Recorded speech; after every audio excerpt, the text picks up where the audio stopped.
Welcome back to my YouTube channel. I know you've all been enjoying whatever I've been doing on this because I'm so excited. Thank you for the love. Thank you for always reaching out to me and like telling me, oh Shewa, I love you. Like someone she told me that she spends the whole day on my YouTube channel and I'm so excited. That one view, that one like, that one comment means a lot to me. Thank you so much, guys, and I hope you've not missed me for too long because a girl has to take a break. I went to my grandma's birthday. She was turning 87, but trust me, she's older than that. They just had to just look for one date for her. But I am back. I'm better to do whatever you want me to do. But today, I'm going to be talking about a very sensitive issue, and that's what we've been seeing on social media about domestic violence. It is not a thing to be in silence in. You should not be in silence in domestic violence. You should not be in silence in being beaten. There is no love in that. Any man that can even go far as yelling at you, insulting you, calling you names, stupid, foolish, that is not love. It isn't love. Like, I do not know why. I actually hear some disturbing news about some people saying that, oh, they like it when their man shouts at them, they like it when their man beats them, it makes them love him.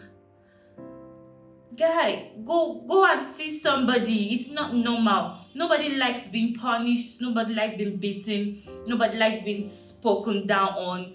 Nobody likes it at all. If you feel that that's what makes you feel loved, then you have a problem.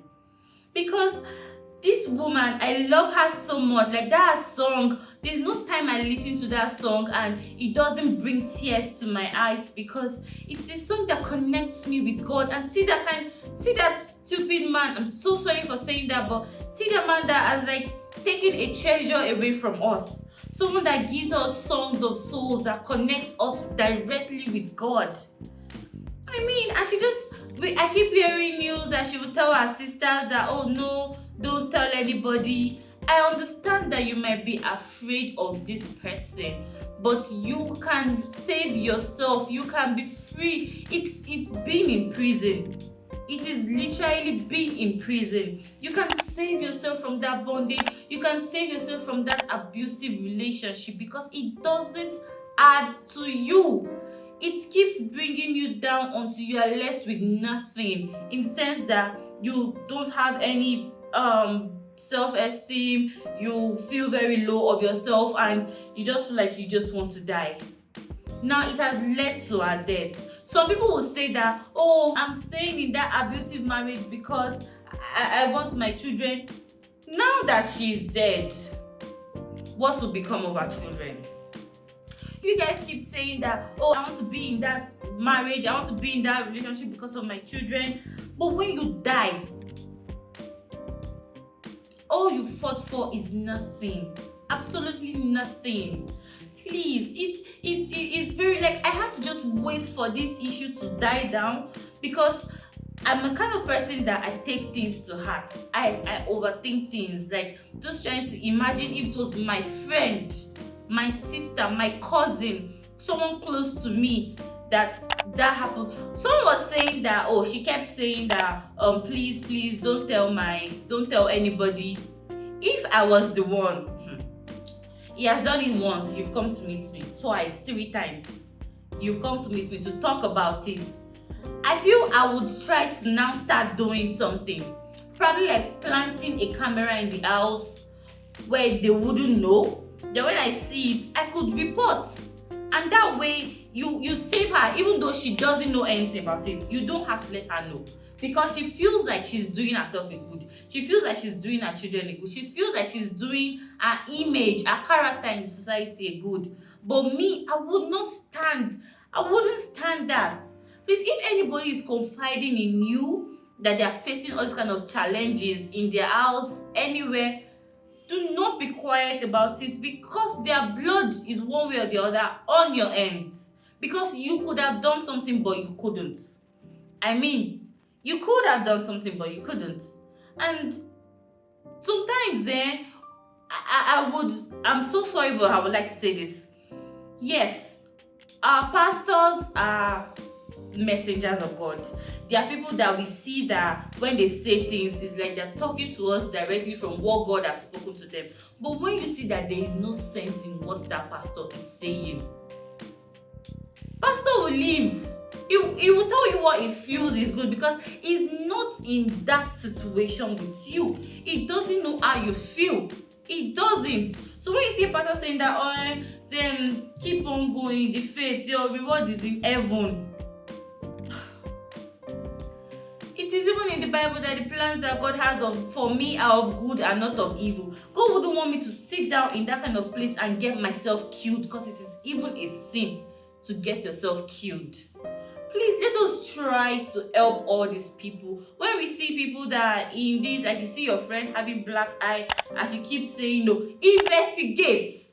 Most of you know how to do FBI on social media. Going to Gistlover, going to Tosin Silverdam, all of them, trying to know who and who, but you don't know how to do FBI for your friend to keep someone's life running. You shouldn't be in an abusive relationship. And trust me, I always have this belief that we women, you see the signs when you're dating. Yes, you see the signs when you're dating, but you just choose to close your eyes. You choose to just be like, it will change. It will never change. It's never going to change.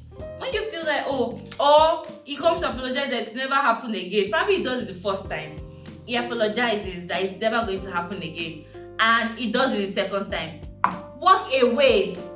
Walk away. If someone is sorry for the first time and is sorry for the second time, you'll be sorry for the 1029 times. Please. So far someone is doing something the first time and they say, oh, I'm sorry, I'll change, it was a mistake, and he does it again. That is who he is. People will say that when they say sorry, like to the third time, that's when you should accept.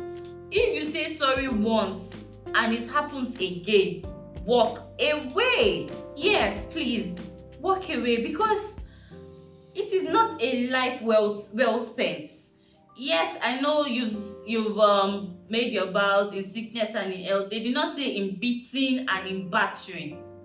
They did not say that when they say that till death do us part, does not mean it's your partner that has to kill you. No way. It's not the one that has to kill you. Please, women, let us start making our ground. Let me give you a story. When I was growing up, my mom, as the only child of my mom, we talk a lot about so many things. Yeah, we talk about a lot about so many things. Then there's this our friend in Lagos then that her husband is always beating her up. She'll come.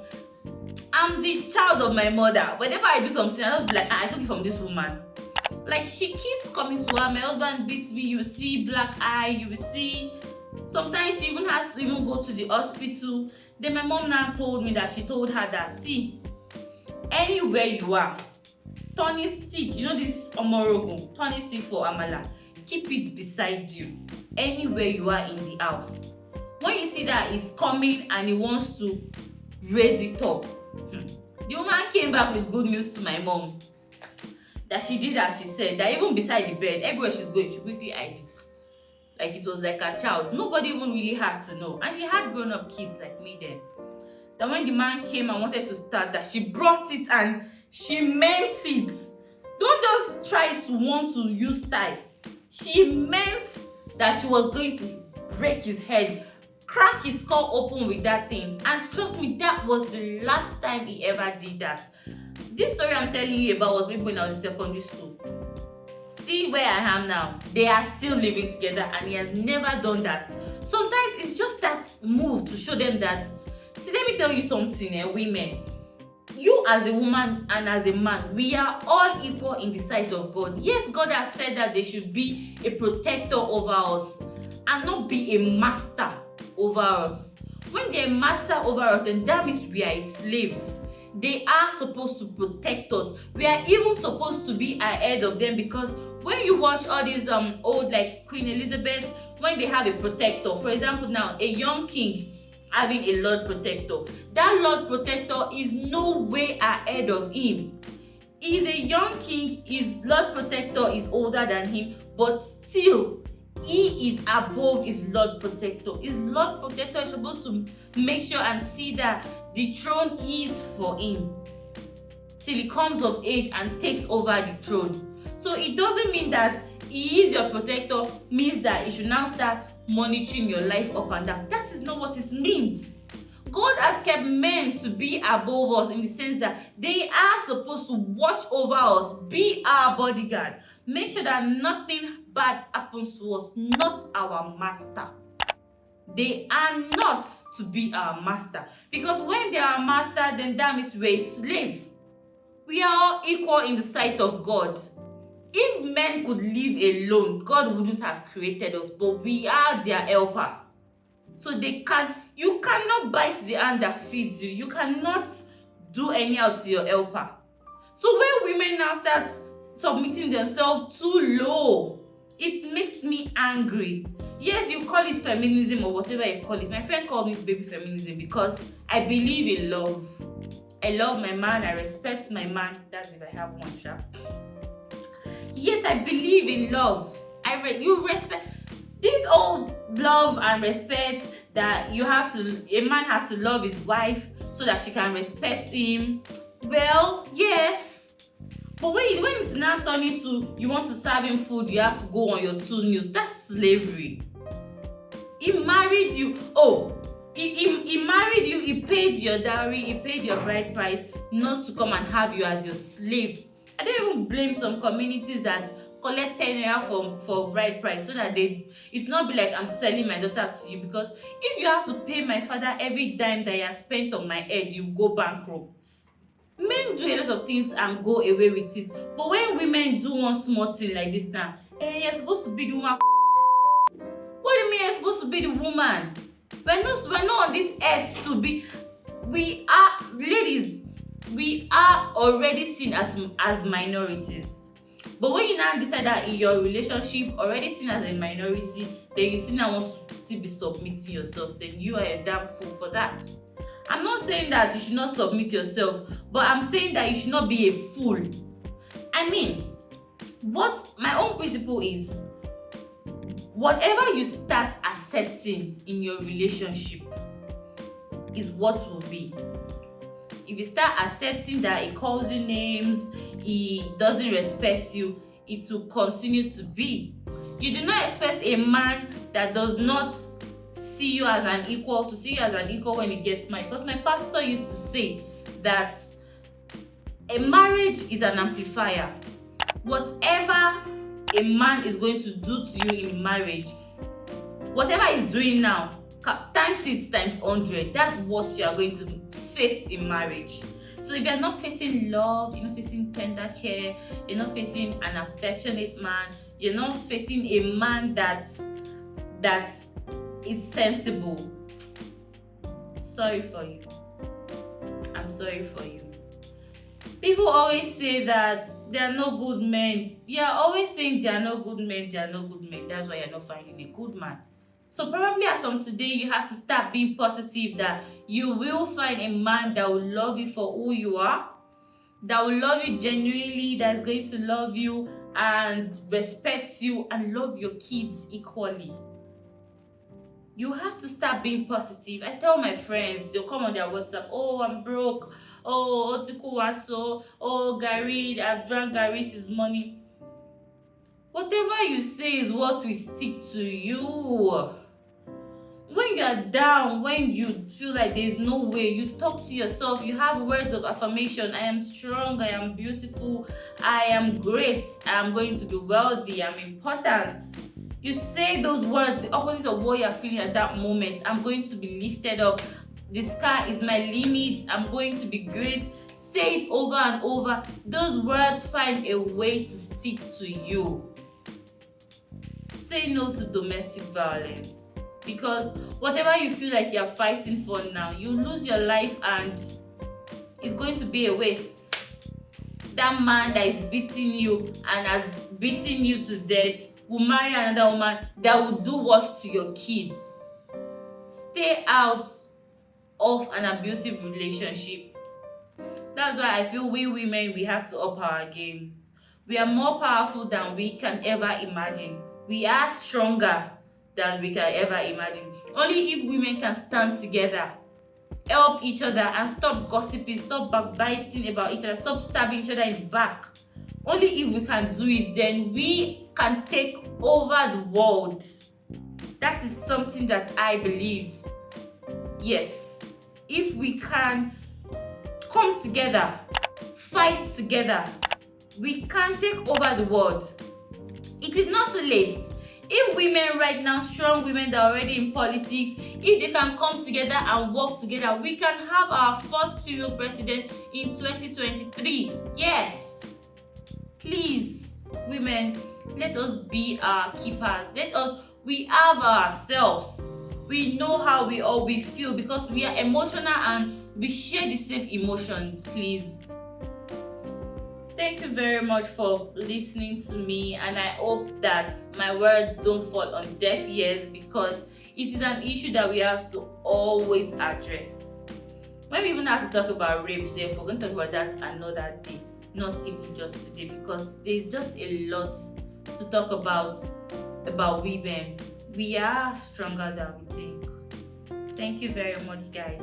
See you again next time on my YouTube channel. I remain your loyal host, Adesewa Christiana, known as Adesewa the Therapist. Do not forget to like, comment, share, and subscribe, please. Bye.